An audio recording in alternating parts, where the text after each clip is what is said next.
2,900. That's how many house fires start inside a dryer vent every single year in the United States, according to the National Fire Protection Association.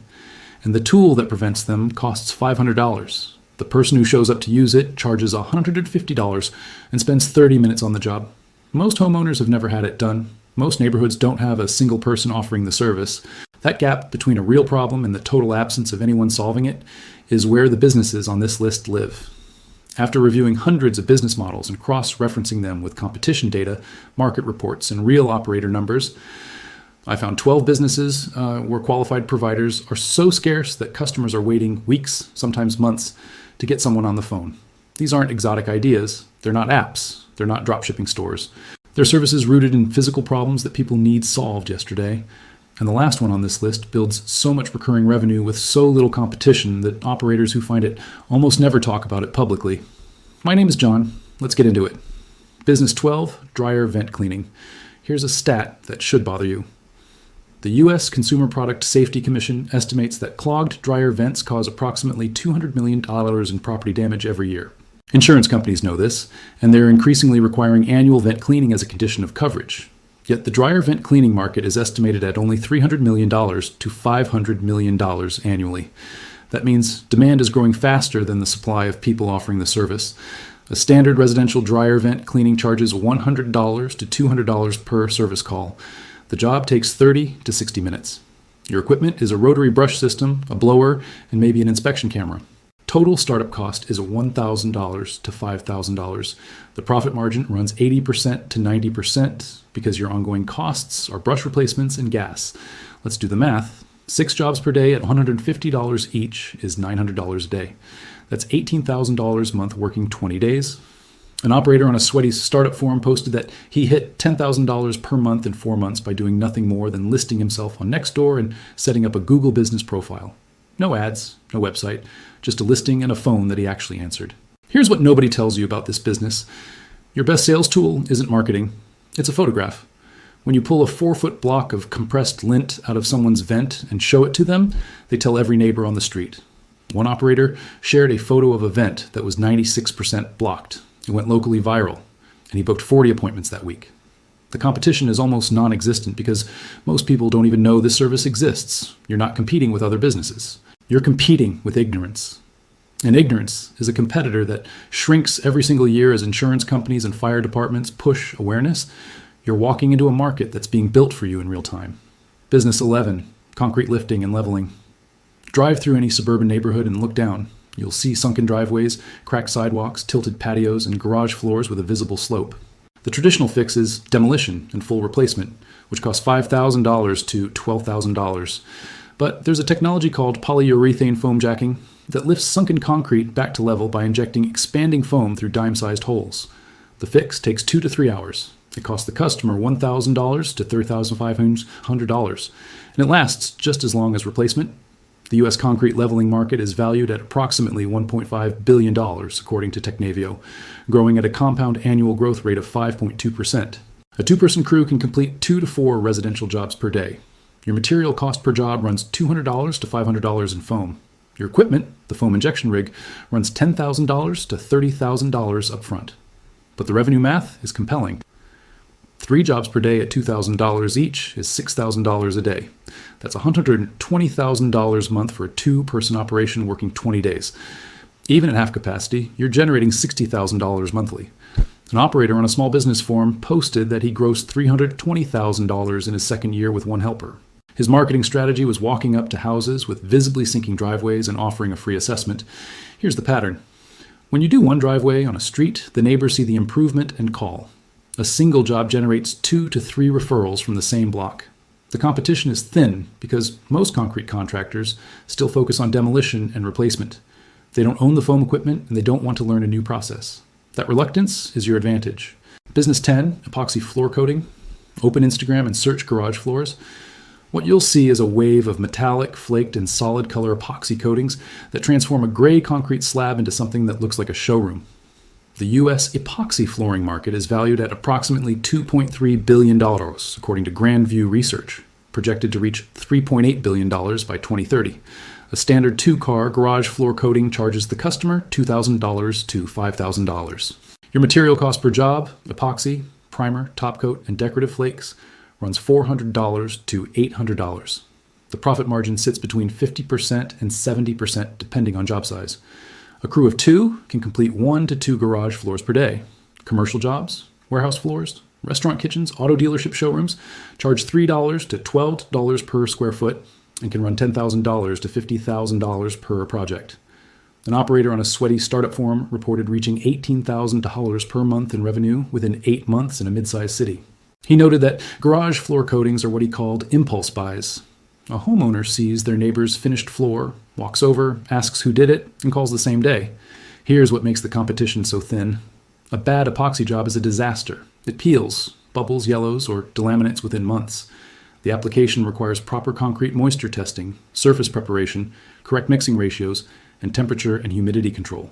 Most general contractors and painters won't touch it because a failure is expensive and highly visible. That technical barrier is your moat. The homeowner who tried a $300 DIY epoxy kit from a hardware store and watched it peel in 6 weeks, that person is now your highest paying customer because they've learned the hard way that this job requires a professional. And here's a detail that should change how you think about this business. The before and after photos practically market themselves. Every job is a portfolio piece. Every customer's social media post is a free advertisement. Business 9, chimney sweeping and inspection. Your grandfather probably called a chimney sweep once a year. Then at some point, the profession seemed to vanish. It didn't. The work just got quieter. The U.S. chimney sweep services market is valued at approximately $1.2 billion, according to IBIS World. And here's the critical number.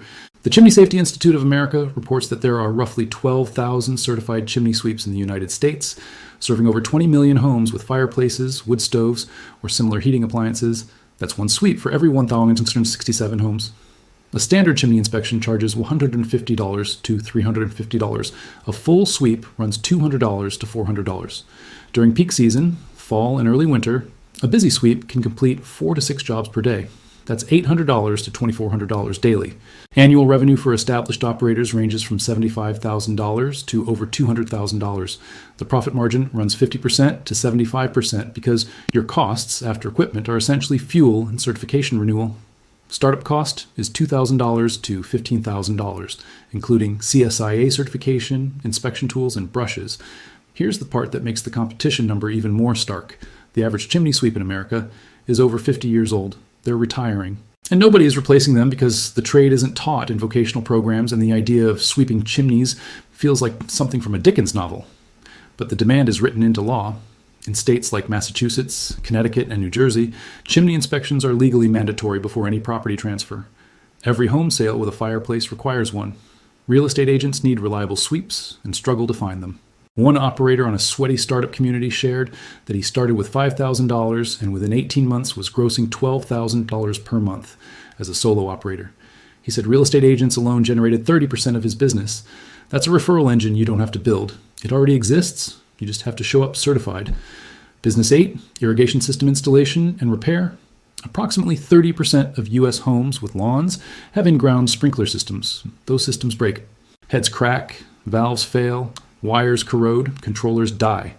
And every single one of those systems needs to be winterized in cold climates or the pipes burst. The U.S. irrigation systems market for turf and landscape is valued at approximately $5.7 billion, according to Grandview Research, projected to reach $8.2 billion by 2030. A service call for sprinkler repair charges $75 to $250 and typically involves replacing a $4 sprinkler head or a $15 valve. The margin on repair calls is staggering, but the real gold mine is seasonal work. A winterization blowout charges $75 to $150 per system and takes 15 to 20 minutes. An operator doing 20 systems per day at $100 each generates $2,000 a day. One operator on a lawn care forum shared that winterization season alone generates $25,000 to $40,000 in 6 weeks. Spring startup charges the same and runs the same volume. You're getting paid twice a year by the same customers for a service that takes less time than most people spend eating lunch. Monthly revenue during peak season runs $10,000 to $30,000. Annual revenue for established operators hits $80,000 to $250,000. One irrigation business owner shared his story on a small business forum. He started 5 years ago with $4,000 in tools. Last year, he grossed $220,000 with one helper. His marketing budget is zero. He's been booked 3 weeks out since year 2 from referrals alone. Here's what nobody tells you. Most landscapers mow lawns but won't touch irrigation because of the technical complexity. Understanding hydraulics, water pressure, zoning, and local codes creates a barrier that keeps the casual competitor out. The people who do know this work are aging out of the industry. If you learn this skill set, you're walking into a market with more demand than providers. Business 7, commercial blind and shade cleaning. Here's a business most people don't know exists. Every office building, hospital, hotel, school, and government building has window blinds. Hundreds of them, sometimes thousands. They get dirty, dust, allergens, bacteria, cooking grease in restaurants. The standard response for most facility managers is to replace the blinds entirely, which costs 10 to 20 times more than cleaning them. A professional ultrasonic blind cleaning service charges $8 to $25 per blind. A single commercial building with 200 blinds generates a single job worth $2,000 to $5,000. The equipment, a professional ultrasonic cleaning machine, costs $3,000 to $10,000. Total startup runs $5,000 to $20,000. The profit margin is 70% to 85% because your cost per blind is pennies in cleaning solution. Monthly revenue for an established operator runs $5,000 to $15,000. Annual revenue reaches $60,000 to $180,000 for solo or small crew operations. Here's the detail that makes this business sticky. Hospitals and medical offices clean blinds on a regular schedule because of hygiene compliance requirements. An operator profiled on a small business podcast built his operation to $120,000 per year by focusing exclusively on healthcare facilities. Schools and government buildings are equally reliable because they have procurement budgets for building maintenance and hundreds of blinds that need service on a cycle. Here's the thing about competition. Most commercial cleaning companies don't offer specialized blind cleaning. The ultrasonic equipment is a specific investment that general cleaners won't make. And many property managers don't even know the service exists. They've been replacing dirty blinds for years when they could have been cleaning them at a fraction of the cost. You're not competing against other blind cleaners. You're competing against the assumption that blinds can't be cleaned. Once you break that assumption, the contract follows. And here's something that connects businesses 12 through 7. Every single one of them solves a problem that people either don't know exists or don't know there's a professional solution for. That's the thread running through this entire list. The competition isn't low because the market is small. The competition is low because the market is invisible. And invisible markets don't attract competitors. They attract pioneers. Business 6, water damage restoration. When a pipe bursts at 2 in the morning, nobody Googles best price water damage repair. They Google water damage help now. The U.S. water damage restoration services market is valued at approximately $14.4 billion, according to Grandview Research, projected to reach $21 billion by 2030. Water damage claims are the second most common insurance claim in the United States, after wind and hail. The Insurance Information Institute estimates approximately 14,000 water damage emergencies happen per day in the U.S. That's not a seasonal number. That's every single day. The average residential water damage job bills $3,000 to $8,000. Larger flooding events can bill $10,000 to $50,000. Commercial jobs routinely exceed $50,000. A crew handling 8 to 15 jobs per month can gross $30,000 to $100,000 per month. The profit margin runs 40% to 60% after labor, equipment, and overhead. Startup costs are higher than most businesses on this list, $10,000 to $50,000, because you need industrial dehumidifiers, air movers, extraction equipment, moisture meters, and IICRC certification. But here's what nobody tells you about water damage restoration. The real asset isn't your equipment, it's your relationships. One operator shared on a small business forum that he went from $0 to $40,000 per month in 14 months by doing one thing. He built relationships with plumbers and property managers. Every plumber encounters 2 to 3 water damage situations per week that they can't fix themselves. Be the person they call, and you never need to run an ad. The insurance billing model means you work with standardized rates through software called Xactimate. The rates are generally generous. And the 24/7 on-call nature of the work, the exact thing that makes most people avoid it, is the moat. Nobody wants to be available at 2 a.m. That's why the people who are available at 2 a.m. charge $8,000 for 3 days of work. Business 5, septic inspection and certification. This is not septic pumping, not the vacuum truck, not the waste hauling. This is the inspection and certification side, specifically for real estate transactions. Approximately 1 in 5 U.S. homes relies on a septic system. totaling roughly 26 million homes, according to the U.S. Census Bureau. The broader septic services market is valued at $5.2 billion, according to Grand View Research, projected to reach $7.3 billion by 2030. An individual septic inspection charges $250 to $600, depending on system complexity and location. The job takes 1 to 3 hours. A full-time inspector completing 3 to 5 inspections per day can gross $750 to $3,000 daily. Monthly revenue runs $15,000 to $50,000 for operators in active real estate markets. The profit margin is 70% to 85% because there's almost zero material cost. You're selling expertise, not supplies. Your startup is $3,000 to $15,000, including state certification, inspection tools, locating equipment, and basic camera systems. No $50,000 vacuum truck, no waste disposal fees, no sewage. Here's the pattern. In states that legally mandate septic inspections before property transfers, the demand is baked into every home sale. Real estate agents need reliable inspectors, but can rarely find enough to handle transaction volume. One operator on a sweaty startup forum described switching from septic pumping to inspection-only work. He went from working 60-hour weeks covered in sewage to doing 4 inspections a day in clean clothes, making more money. Finding available septic inspectors is one of the biggest bottlenecks in rural home sales. Closings get delayed by weeks because there's nobody to perform the inspection. If you get certified and show up consistently, the referral pipeline builds itself from agents who are desperate to have someone reliable on speed dial. Business 4, handyman services. This one sounds too obvious. Everyone knows handymen exist. But here's the number that tells the real story. The U.S. handyman services industry is valued at approximately $5.4 billion, according to IBIS World. And the Bureau of Labor Statistics projects growing demand alongside a shrinking workforce. The people who do this work are aging out, and young people aren't replacing them. A licensed, insured handyman charges $50 to $125 per hour, depending on location. The average job ticket runs $200 to $500. Drywall patches, ceiling fan installations, TV mounts, cabinet adjustments, leaky faucets, toilet replacements. Nothing glamorous, everything essential.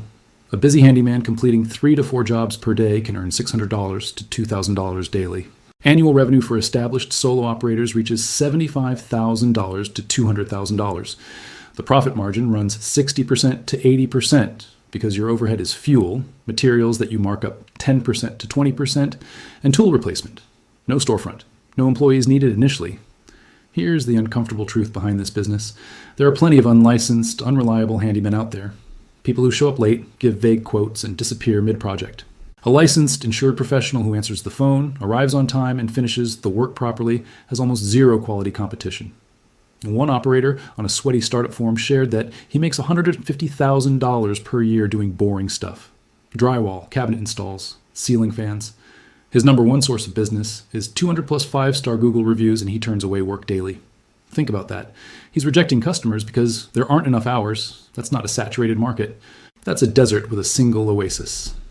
Keith Cunningham writes in The Road Less Stupid that the biggest opportunities are often the ones hiding behind work that other people consider beneath them. Every aspiring entrepreneur is trying to build the next app. Meanwhile, the handyman who shows up on time is fully booked for the next 3 weeks. Business 3, mailbox installation and repair. This one is going to sound strange. Stay with me. The U.S. Census Bureau reports approximately 1.3 to 1.5 million new housing starts annually. A large percentage of new subdivisions and apartment complexes require USPS-approved cluster mailbox units.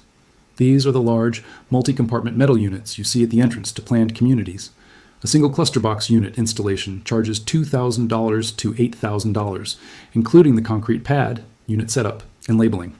A standard residential mailbox installation runs $150 to $400. HOA maintenance contracts for lock changes, door replacements, and key management run $500 to $2,000 per HOA per year. Monthly revenue for a busy operator hits $5,000 to $15,000. Annual revenue reaches $60,000 to $180,000. Startup cost is $2,000 to $10,000 for tools, concrete mixing equipment, and basic hardware. Now, the profit margin runs 50% to 70%. Here's why the competition is almost zero. The work is too niche for general contractors, but too involved for homeowners. USPS regulations for cluster box installations require specific knowledge about placement, access requirements, and ADA compliance. HOAs and property managers can't find anyone who handles this. A property management company owner posted on a contractor forum that they'd been looking for a reliable mailbox specialist for 3 years, with no luck. There's literally nobody in their market. That's the definition of no competition. Developers need these units installed before homeowners can move in, creating time-sensitive demand that commands premium pricing. And once you establish yourself with 10 to 15 HOAs for annual maintenance, you've built a baseline of $30,000 to $50,000 per year before a single new installation. The obscurity of this business is the entire point. Nobody sees it. Nobody thinks about it. And that's exactly why it pays. Business 2, mobile knife sharpening for restaurants. Not the consumer side. Not the hobbyist at the farmer's market. This is commercial route-based sharpening for restaurants, butcher shops, food processing plants, and commercial kitchens. A restaurant stop charges $75 to $200 per visit for sharpening 15 to 40 knives. The cost per knife in beltware and electricity is 0.10 to 0.30. That's a profit margin above 85%. With 4 to 6 stops per day, a route operator grosses $300 to $200 daily. Monthly revenue for a full route runs $15,000 to $25,000. Your equipment is a professional mobile sharpening system mounted in a van, costing $2,000 to $5,000. Total startup runs $2,000 to $10,000. Let's do the simple math. 80 restaurants on your route, each visited every 2 weeks, paying an average of $100 per visit. That's 40 stops per week at $100 each, which is $4,000 per week. $16,000 per month, from a van and a machine that cost you less than a used car. An entrepreneur documented on video building a sharpening route from 0 to 45 restaurants in 6 months, reaching $7,500 per month. He noted that the hardest part was the first 10 clients. After that, restaurant-to-restaurant referrals did the work. Here's the thing about restaurant knife sharpening that makes it almost unfair. Knives get dull every single week. The chef can't function with dull knives. It's a safety issue and a productivity issue. You become as essential to the kitchen as the produce delivery. Once you're on a restaurant schedule, cancellation is almost unheard of because replacing you means finding another sharpener, and there probably isn't one. The trade disappeared from educational programs. People forgot it existed, but the knives didn't stop getting dull, and the people who show up with the skill to fix that charge whatever they want because nobody else is offering it. And now the business I've been saving for last, the one that sounds the least exciting and generates the most consistent revenue of anything on this list. Business 1, propane delivery and tank services. The U.S. propane market is valued at approximately $37 billion, according to Grandview Research. Roughly 60 million Americans rely on propane for heating, cooking, or agricultural use, according to the National Propane Gas Association. And in rural America, where natural gas pipelines don't reach, propane isn't a convenience. It's the only option. A delivery truck running a full route delivers 2,000 to 3,000 gallons per day, with a margin of $0.50 to $1.50 per gallon. A route with 300 to 500 customers generates $500,000 to $1.5 million in annual revenue. Tank rental adds $50 to $150 per tank per year in pure recurring income. Net profit margins run 20% to 40%. The numbers are lower than the service businesses earlier on this list, but the absolute dollars are enormous because the volume is enormous. The startup cost is significant, $50,000 to $200,000, for a delivery truck with hazmat equipment, storage tanks, CDL licensing, insurance, and initial propane inventory. This isn't a weekend startup, it's a capital investment. But here's the detail that makes it worth every dollar. Once you install a propane tank at a customer's home, switching providers is inconvenient and expensive. Customer retention rates exceed 90%. An operator on a rural business forum described purchasing a retiring dealer's 250 customer route for $150,000 and being cash flow positive within 6 months. The customer stayed because propane delivery is a trust-based, relationship-driven business in communities where everyone knows everyone. And here's the competition picture. Many small-town propane dealers are retiring with no successors. The CDL with hazmat endorsement, DOT regulations, State Energy Commission licensing, and capital requirements keep casual competitors out completely. In many rural areas, customers have only 1 to 3 propane dealers to choose from. Some have none and are waiting for someone to serve their area. Morgan Housel writes in Same as Ever that the businesses most likely to endure are the ones built around needs that never change. People need heat. People need cooking fuel. People in rural America need propane. That need existed 50 years ago. It'll exist 50 years from now. The tank sits on their property. The delivery comes every month. The invoice gets paid. That's the entire business model. And one operator on a business forum put it perfectly. He said, "There's not a single person on TikTok making content about propane delivery. That's how you know it's a real business." Now step back and look at the full list. A dryer vent cleaner, a concrete leveler, a floor coater, A chimney sweep, a sprinkler repair tech, a blind cleaner, a water damage restorer, a septic inspector, a handyman, a mailbox installer, a knife sharpener, a propane delivery driver. Not a single one of them would impress anyone at a dinner party. Not a single one would go viral on social media. And that's the whole point. The competition is low because the glamour is low. The two are directly connected. Every aspiring entrepreneur is chasing businesses that look good on a screen. Meanwhile, the businesses that quietly produce wealth are the ones that look like work. Let me tell you about two people. A woman named Sarah spent 2 years building an e-commerce brand, custom packaging, influencer partnerships, Facebook ad campaigns, a Shopify store with 47 products. She invested $22,000. After 24 months, her total profit was $300. She's talented, hardworking, and persistent. And she chose a business where 4,000 other talented, hardworking people were selling the same thing. A man named Dominic got his CSIA chimney sweep certification for $500, bought $4,000 in equipment, and started knocking on doors in October. By the following September, he had 280 repeat customers, a waiting list through December, and had netted $94,000 in his first 12 months. The difference between Sarah and Dominic wasn't effort, it was competition. Sarah entered a market with 1 million competitors and a race to the bottom on price. Dominic entered a market where he was the only certified sweep in a 30-mile radius. He didn't have to be the best marketer, he just had to exist. Walker Dybel writes in Buy Then Build that the most overlooked small businesses are the ones that become embedded in other people's workflows. The chimney sweep embedded in the real estate closing process. The knife sharpener embedded in the restaurant's weekly routine. The irrigation tech embedded in the neighborhood's seasonal maintenance cycle. The propane driver embedded in rural America's heating infrastructure. Once you're woven into the workflow, removing you is harder than keeping you. That's not a customer relationship. That's a dependency. And dependencies generate the kind of recurring revenue that compounds quietly while everyone else is chasing the next viral product. Here's the uncomfortable truth behind this entire video. The businesses with the least competition are not hard to find. They're hard to choose. Because choosing them means accepting that your business won't impress people. It means telling someone at a party that you clean dryer vents or sharpen knives or deliver propane and watching their face go blank. But that blank face is the signal. If the idea doesn't excite people, it doesn't attract competitors. And if it doesn't attract competitors, the math works in your favor every single time. The question isn't which of these 12 businesses is the best opportunity. They're all underserved.